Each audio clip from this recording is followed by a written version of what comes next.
За хамгаалагч нь бууж ирсэн. За хамгаалагч тушиг тайлбарласан. Хаанаас явж байгаа, ямар учиртай юм гэсэн. Тэгэхээр хамгаалагч бол зөвшөөрөөгүй. Хаалаа хамгаалж өгөөгүй. Ингээ эсэргүүцсэн.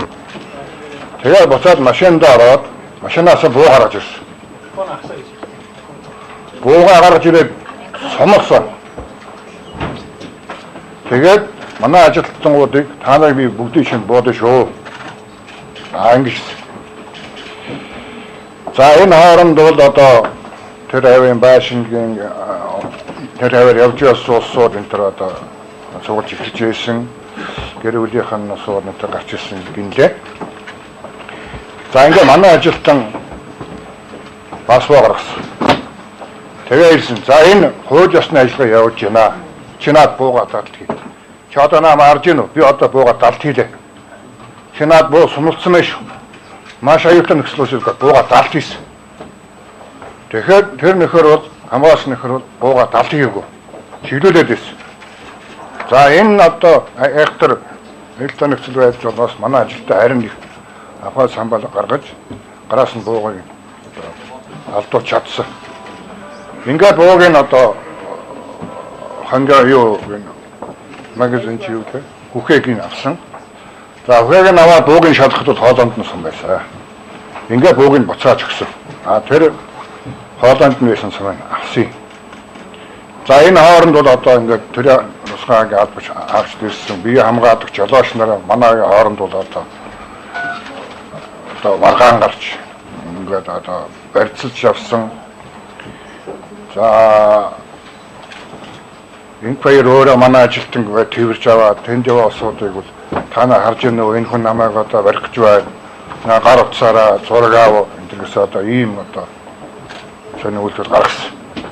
За тэгээд осууд ирээд ингээд манай нэг ажилтан бол одоо яас тэрвэрж авсан. Тэгээ ингээд нэгжээд энэ хүн буу байна, энэ хүн буу байна гэх тэмдэхгүй юу? Ташаанд буу байна. За ингээд болохгүй байхын зэрэг манай ажилт яасан гэвэл тэр бууга бушгаж цагдаагийн ажилтанд өгсөн. Энэ буу чамд ёо энэ болохгүй байлаа гэх. Тэгээ өөрөө гүгээд цагдаагийн автобусанд орж арсан юм аа. За ингээд бууг нь болооч гэсэн. Бууг нь болох гэсэн байхгүй юу? Тэгээд цагдаа төгч. Ухаанд цагдаагийн хамгаалтанд орж байгаа байхгүй юу? За ийм болсон. За одоо энийг юу гэж яаж яах вэ? Инхээр ингэлшиг одоо амнаас нь харах гэсэн. Энэ дураараа ирж шít. Тийм учраас би таанах тийм дэлгэрэнгүй олсон процессыг тэнд олон хүн гарч ирсэн. Манайхан байсан, инхээр ингилш өөрөө байсан, гэр бүлийнхэн байсан. Тэр нусгаа хамгаалтын гойсон бүгд тэрийг харж цагдаа байсан. Яг энэ процесс үү. Манайхан энийг бол өдөө нөх юм байхгүй гэж тод хэлж байгаа. За тэгээд сум гэдэг нэг төр яриад байна тийм ээ. Сумын бид одоо ингээд төр авчиад байна. Тийм сумагаа одоо нэг бооных нь хоолой дугаар сум шүү. Төрөлтөн гişэн тэмүүл юм шиг. Энэ үйл явдлыг хэр удаа хугацаанд үргэлжилсэн бэ? Тэр хугацаа бүх цагаараа үргэлжилсэн байсан гэсэн үг үү? Баримтчлах үйл ажиллагаа. За тэр одоо би сайн мэдгүй байна. Нэг удаа үргэлжлэв. Тэр сард ингээд энэ хоёрыг баримтлаад авчихсан. Үйл явдлыг өрнүүлээд хахаа өөрөө явж байна. За би сүртэй үйл ажиллагаа явуулсан. Сүртэй үйл ажиллагаа гэдэг юу явуулаагүй. Бид очоод ингээд хууль ёсны ажлаа танилцуулаа тийм үү? Шүүхийн шийдвэрийн захирамжаа танилцуулаа тийм үү? Тэгэхээр шууд эсрүүгээ цэцэх гэсэн байхгүй. Юу яасан буугаа сумтаа зараад шүү. Гэхдээ тэр чинь яаж хурдан тэгээ яах юм? Яах болж юм энэ зүүн? Ганц зүйл асуу. Урдын танахаас улсын хурлын гишүүдийг шалгахад маш ноцтой зөвчөж гаргаад ихтэй харамсалтай улсын хурлын гишүүний онц бүрэн ирэх байдаг учраас бид ямар ч арга хэмжээ авч чаддгүй гэсэн юм тайлбар танах хэлсэн. Харин Монгол Улсын намын дараа энэ хоёр явдлаар бүрэн ажиллажсэн одоо хамгаалтанд байсан юм шүү дээ. Тэгэхээр улсын хурлын гишүүнд хатаж болдгоо төрийн тусгай хамгаалтанд байсан нь хатаж болох уу? За энэ дээр би тайлбарыг хуулиар тайлбарыг. За бас бодох ч байраа салбар. Улсын их хурлын гишүүн гэдэг бол хуулийн дагуу ард түмний сонгуулиар мандатыг аваад улсын их хурлын тодорхой хуулиар бүрийхийг хэрэгжүүлж байгаа тийм албаагч. Энэ утгаараа тэр хүний бүрийхдгийг нь шалгагдчихгүй хэрэгтэй холбогдвол төтгөлзүүлэх хуулийн шаардлага гардаг. Энэ утгаараа иммунитет буюу улсын хурлын гишүүн халдчихгүй байдал гэдэг хууль зохиолт үүсдэг. За, энэ хоёр гэж хүний Монгол улсын ерөнхийлөгчөөс бүрийрхийн хугацаанд дууссан. Бүрийрхийн хугацаанд дуусаад улсын хурлаас тогтоол гарсан байдаг. Энэ тогтоолоор бол хамгаалтанд төрийн засгийн хамгаалтанд 3 дахь зэргийн хамгаалтанд авдаг. За, энэ ямар учиртай юм бэ гэхээр энэ хамгаалт бол энэ хүн төрийн алба хашижсантайгаа холбоотойгоор ямар нэгэн байдлаар гэмт халдлагад өртөхгүй. Гэмт хэрэгтний хохирогч гэмт хэрэгээ хохирч болчихгүй. Гэмт халдлагад өрчихөө гэдэг байдлаар болохоос биш. Энэ хүний хийсэн гэмт үйлдэлтэй холбогдуулан с сэжигтнэр тооцсон шалгаж байгаа хуулийн байгууллагын үйлчилгээтэй холбоотой биш юм байгаамаа. Тэгж ойлгох ёстой шүү. Энэ хоёр өөр ойлголт. Тэгэхээр энэ утгаараа нөгөө талаас улсын хурл нэг талаас Монгол Улсын ерөнхийлөгчийн бүрийрхийн хугацаанд дууссан байна гэдэг бол иммунитет буюу халдшгүй байдлаа ойлгох энд яригдахгүй. асуудал байгаа шүү дээ. Энэ бүрийрхийн халдшгүй дахин байдлыг зөрчиж байгаа асуудал мөн үү биш үү? Улсын хурлын Монгол Улсын ерөнхийлөгчөөр бүрийрхийн сонгогдоод хуулийн дагуу улсын хурлын гишүүний Монгол Улсын ерөнхийлөгчийн бүрийрхийг хэрэгжүүлж байгаа тохиолдолд бол та нарын асуугаад байгаа халдшгүй байдал ойлголт яригдана.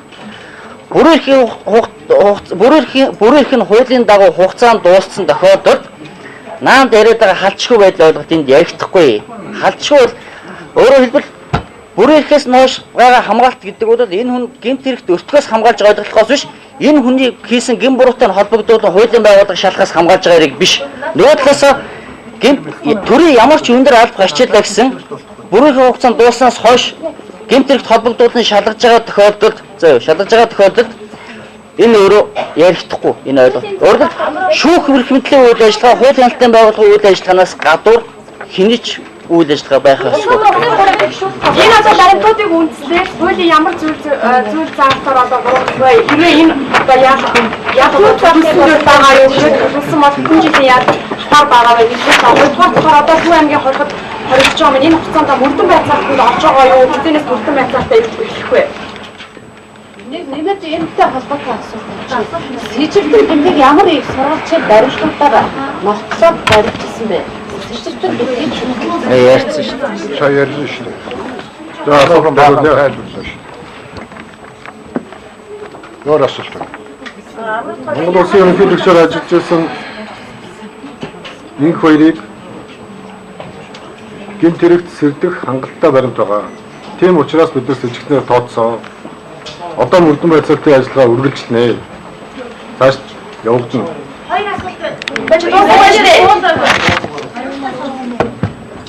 Өмгөөлөгчөөр чөлөөтөө эрх зүйн тусалцаа авах, өмгөөлөх эрхийн бүрийн хэмжээгээр хангана. Шаардлагатай асуудлаар байцаана.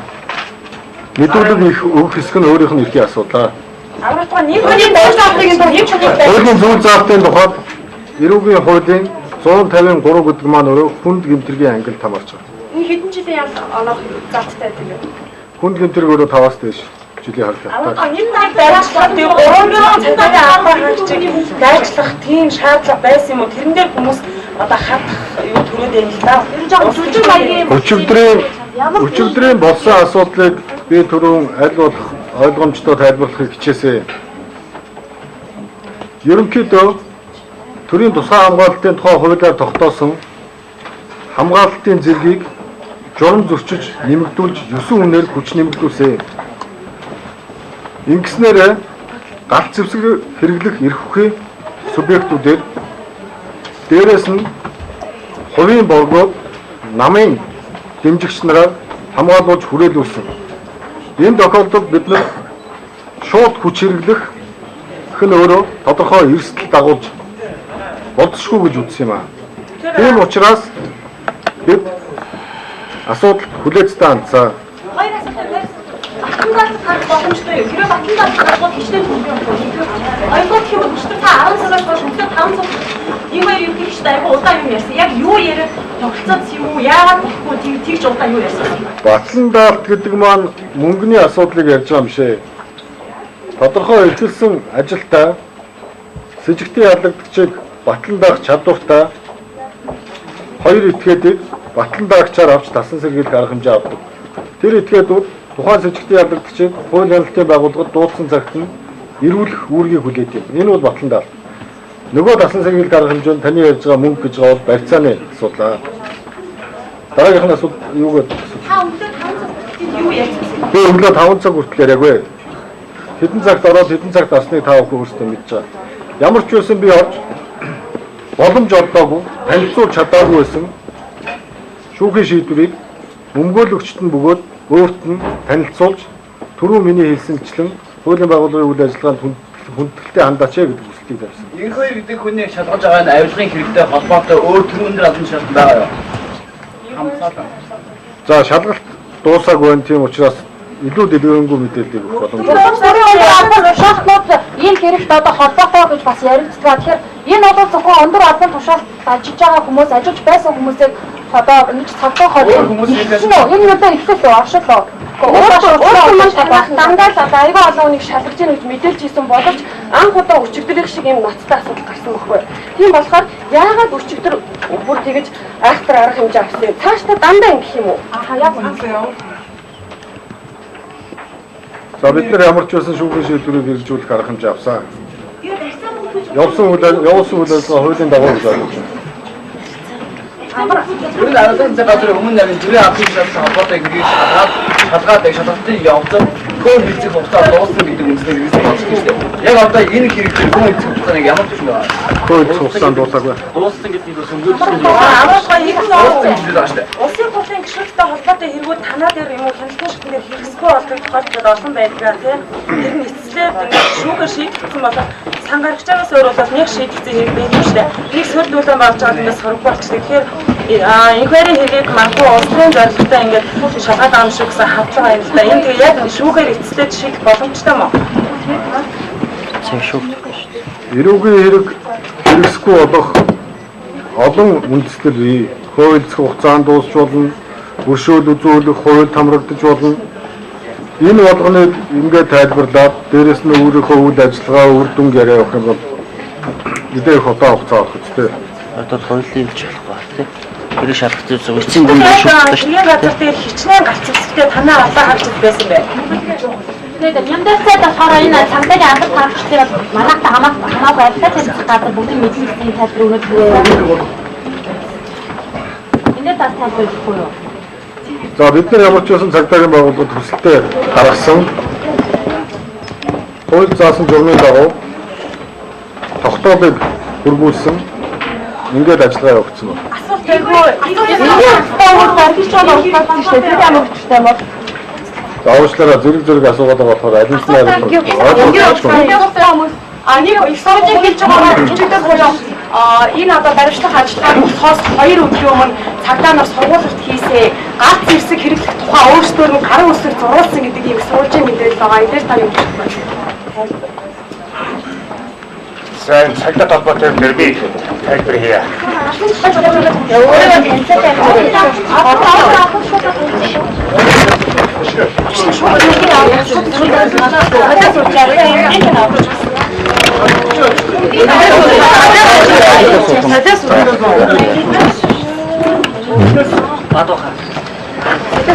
За, түрүүн амар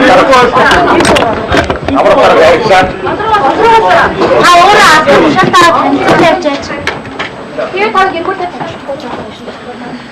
Түрүү амар утгаарыг хийсэнчлэн авилгалаа тэмцэх газрын мөрдөн байцаагчид тогтоол цагдаагийн байгууллагад ирсэн.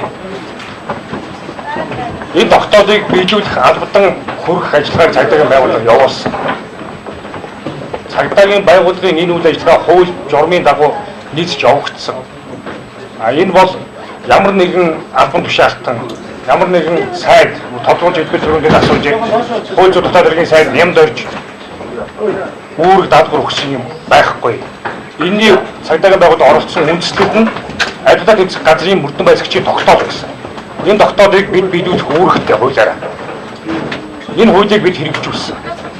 Шаардлагатай ганц хэсэг гэдэг чинь дараагаар өөрсдөө 19 зурсан юм байна. Хичнээн ганц хэсэг байсан юм байна. Танаа яг